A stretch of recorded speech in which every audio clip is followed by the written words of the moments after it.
And now, it's time for the Podcast Preacher. Here's your host, Derek Evans.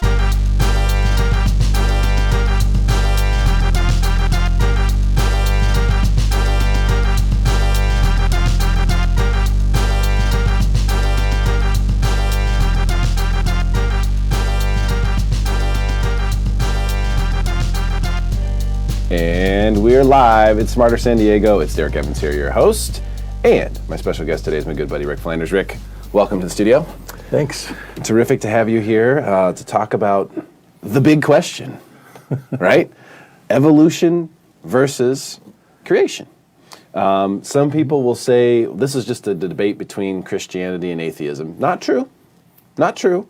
Because as you've made, Rick and I go to church together, as you've made clear to me, there are a lot of people at church who believe in evolution. Mm-hmm. They also believe in the Bible and evolution. So there's sort of a mixture of things going on. Mm-hmm. I recently took a class at seminary where we talked about and discussed creation.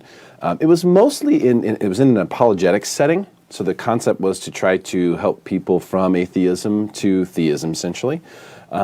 Just drawing that one line, not going too much further than that. There was a lot of things that were talked about in there, intelligent design, some of the things we're going to discuss today. It really opened my eyes because I'll be honest with you. Up until maybe 6-7 months ago, I was in that same camp where it just seemed like evolution makes sense, right?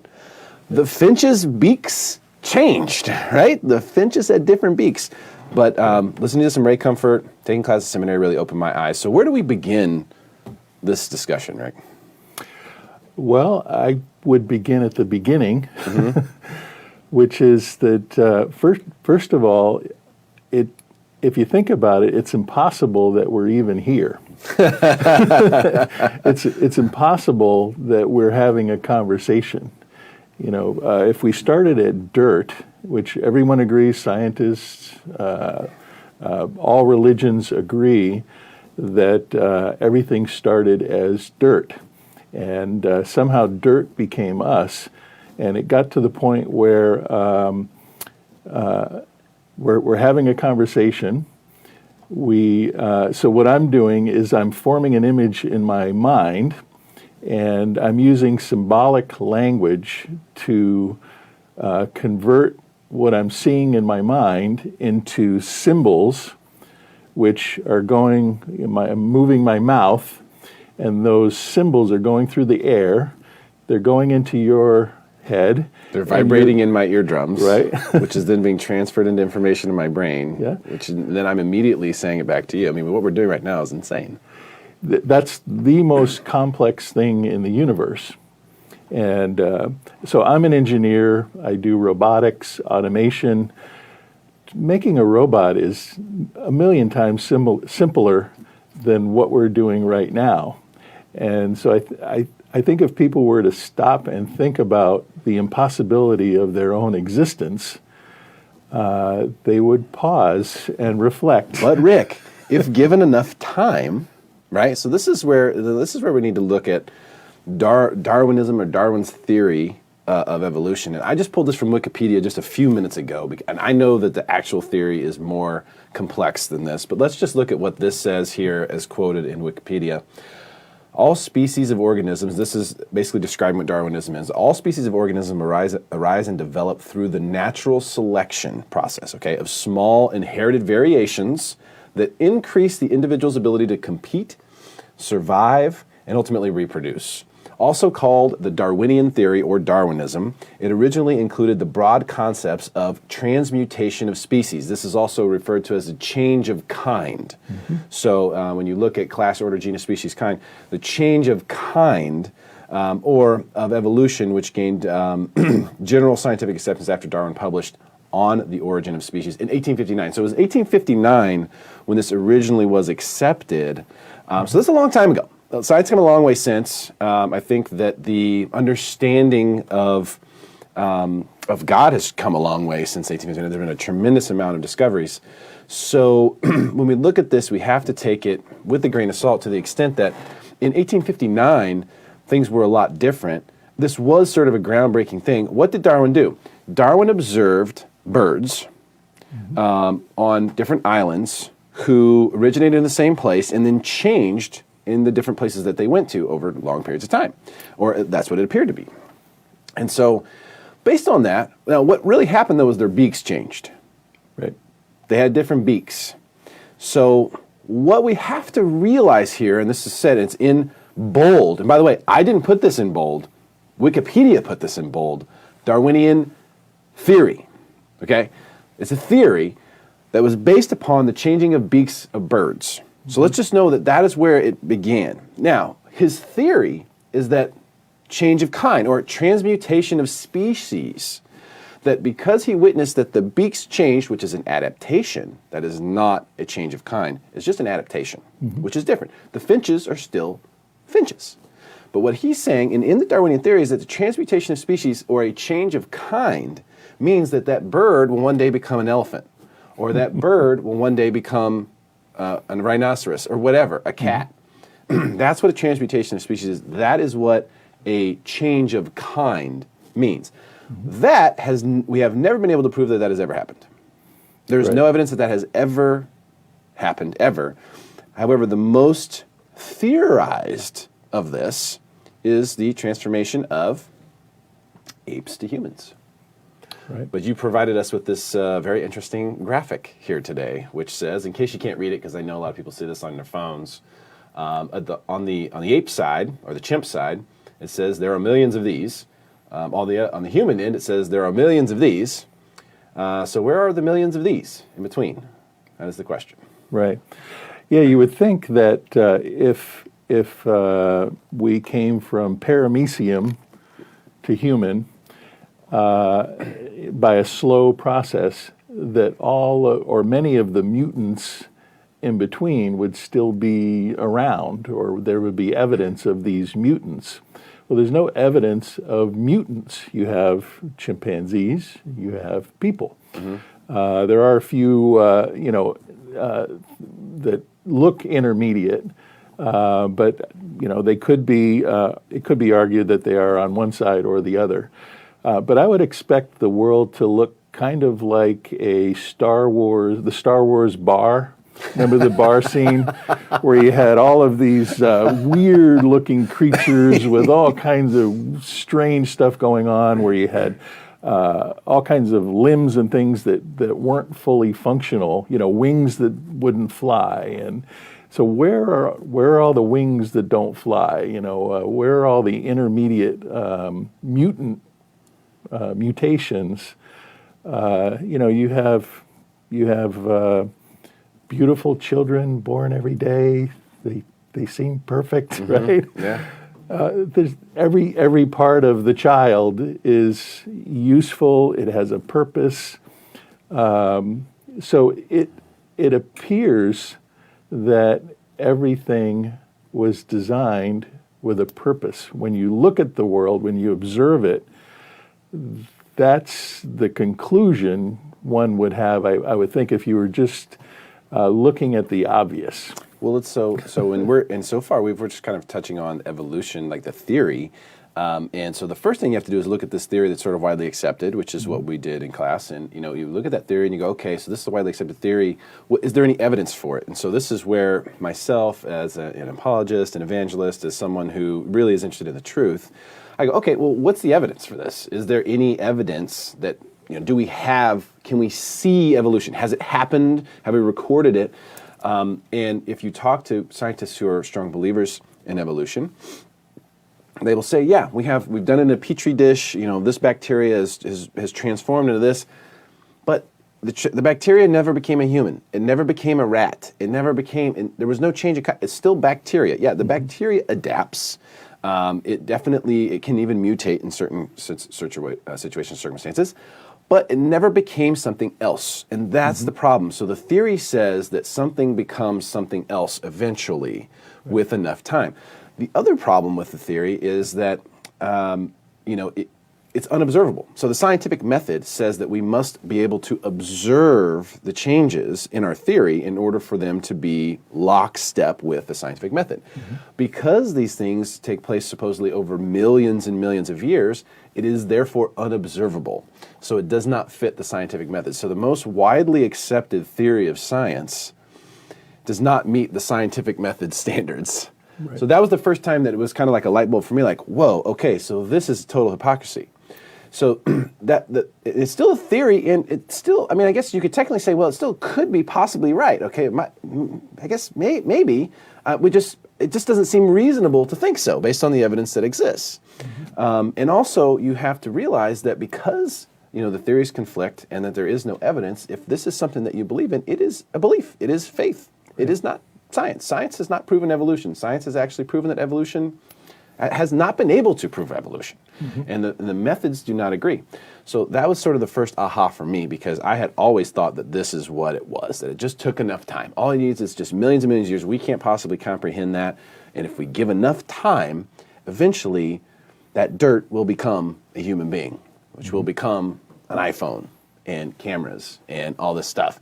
So technically, the theory of evolution means that dirt, if we give it enough time, iPhones will sprout out of the ground. Intelligent design is something that's really interesting. In the class I took, Rick, what they did was they showed a picture of Mount Rushmore. And they said, okay, so when you look at something like this, when you look at Mount Rushmore, you can tell that it was intelligently designed. This didn't happen accidentally. If you believe in evolution, then what you believe is that if you give enough time, Mount Rushmore would eventually show up on the side of that mountain.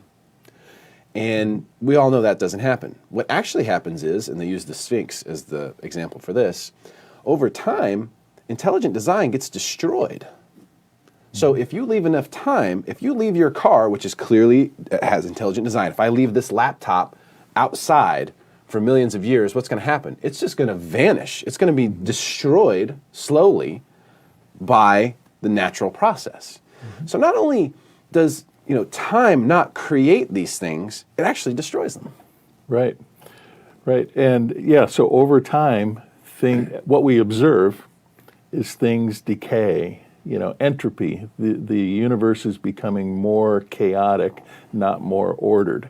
So if we use, the best scientific methods to observe the world around us, that's what we see. So evolution is running contrary to what we observe. Now, there are two methods. So there's a scientific method where you do something in the lab and you observe it, and it has to be repeatable. So repeatability in the lab. But there's also the historic method where, like in a court case, a crime occurred and you try to gather evidence for the crime, and that's more of the method that evolution is using. It's looking at the fossil record, looking at radiometric dating, and based on those things, it's drawing a conclusion. The interesting thing, though, is there's a huge leap of faith from a fossil which doesn't tell a story, and then we attach a story to the fossil. Well, this fossil, they used to have religious rites, and they'd gather around the campfire, and they'd tell a story of the life of this fossil. Well, there's no story on the fossil. The story is attached to it. And so there's this giant leap of faith to get from evidence, we would say, to the theory. So either way, you have faith in something. Right. Whether you believe in creation or whether you believe in evolution, you have a belief or a faith that things are this way, a certain way. And what ultimately I try to do, and I try to help people do through the show, through many different facets of life and finance and everything, is to make some logical deductions about what is more reasonable to believe, because a lot of things we will never know for sure, or we won't know until after this life, or whatever it may be. But what we know here, we can deduce. We were given a certain discretion and a certain common sense. This is what people have always said, common sense, right? Where does that come from? Well, it gives us the opportunity to make decisions about things that we can see and things that seem to be one way or another, if you can have an open mind. Here's an interesting thought, too, because this isn't necessarily a debate about between atheism and Christianity. That's a whole nother debate. But you can see that even atheists agree that nature appears as if it were designed. This is Richard Dawkins, one of the most famous atheists out there, most widely published. He says, biology is the study of complicated things that give the appearance of having been designed for a purpose. And this is in, we have the reference right there. So when you design something for a purpose, when someone designed these Sony cameras that are doing an incredible thing right now, they they did that for the purpose. There was definitely a purpose. So it leads us to other things too when we start talking about intelligent design, because things aren't intelligently designed for no reason. That's kind of what we're trying to say here, is that if the dirt became a TV, that wouldn't even make sense. Yeah, why? Why? Yeah, it's just going to randomly become a television? That's never going to happen. I promise you can videotape the whole thing. Give it 50 million years. The dirt is never going to become a TV. So if things that have intelligent design, and there's nothing more complex, we should say this too, there's nothing more complex than the human body. By far the most incredible gadget of all gadgets. This is just a mere drop, one teeny tiny microscopic drop of this. And we know how cool these things are. So we got to kind of remind ourselves of that sometimes, how incredible the body is. Trillions of things taking place every nanosecond. I mean, just incredible. There's nothing on the planet that's more complex than that.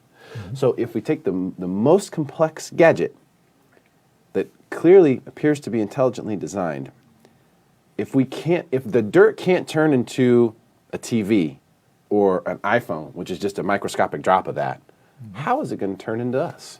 Right. Right. And if you talk to evolutionists, they will say, well, we don't know how dirt came to life originally.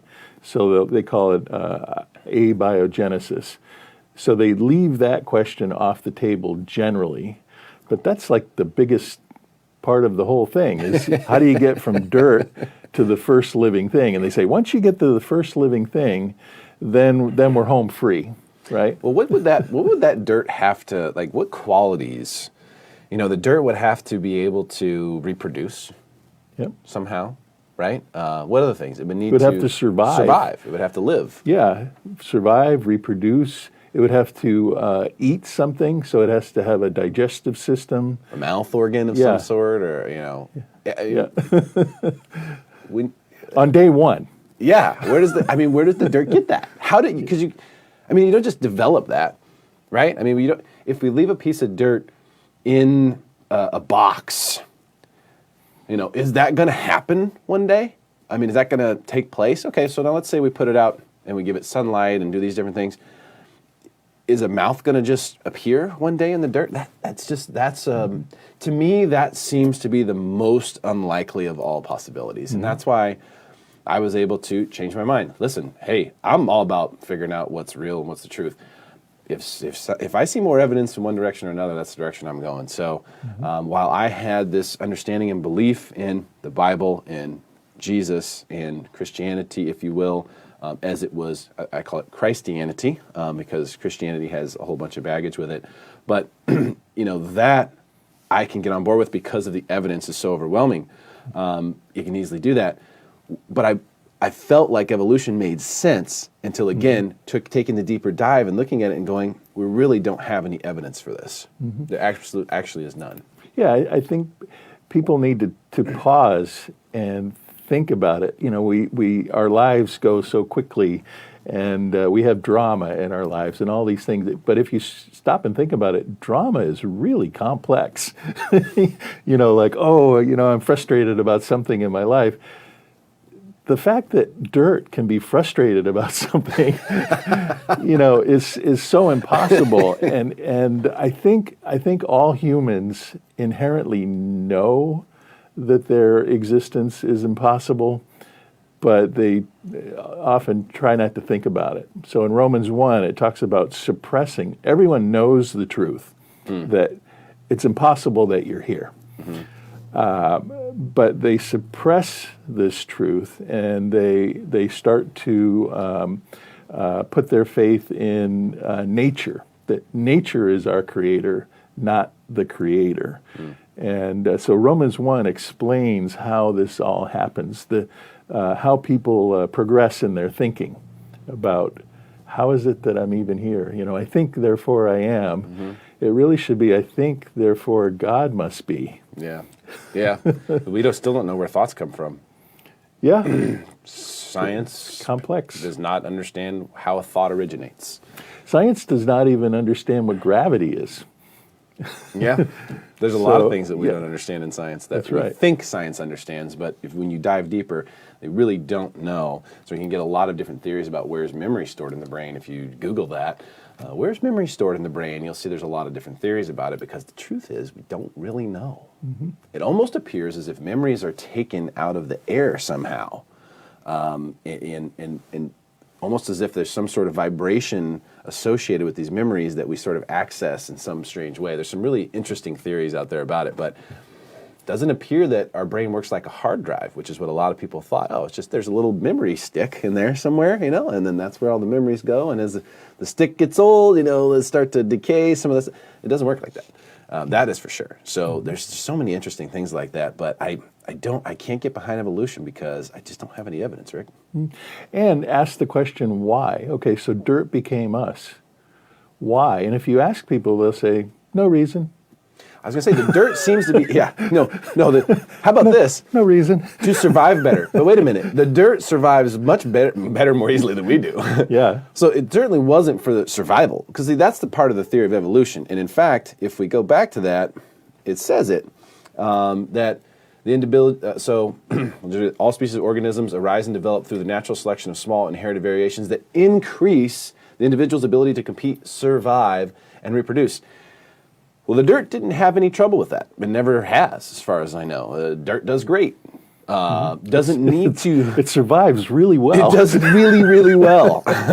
So I don't see where the need has ever arisen for it to go through this transmutation to then supposedly live better or survive more easily. So I think sort of the crux of this is we don't really have any evolution for Darwinism, for Darwinian theory, for the theory of evolution.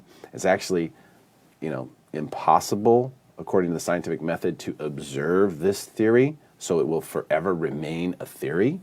So I don't know if it makes sense to place my faith in something that we know we'll never know. Well, and that's the bottom line. I mean, it is a theory, and I'd say a lot of people in the world believe it, and that's perfectly fine. But if you think about it, that takes a lot of faith to believe that dirt became you for no particular reason. I would say it takes much less faith to believe that design has a designer. And all intelligent design that we know of has a designer. Television had probably a dozen designers. These cameras had dozens of designers. Probably dozens of designers for this couch. I know the guy who made this desk. It's a custom-made desk. Definitely had a designer. He designed it. Everything we know of that has intelligent design had a designer. Yep. So why would it make sense that the most complicated thing that we've ever seen designed doesn't? So I can't logically get there on evolution. And scientists can't produce people. Scientists are really smart people, but they can't produce people. But dirt did it, no problem at all. Dirt figured it out. No technology. So, does that mean we're dumber than dirt? I don't know. A perfect way to close. Rick, thank you so much for coming in today, man. It's great to chat with you. I really appreciate your time. Thank you. Hey, share this video with your friends. Let's help make them smarter than anyone else.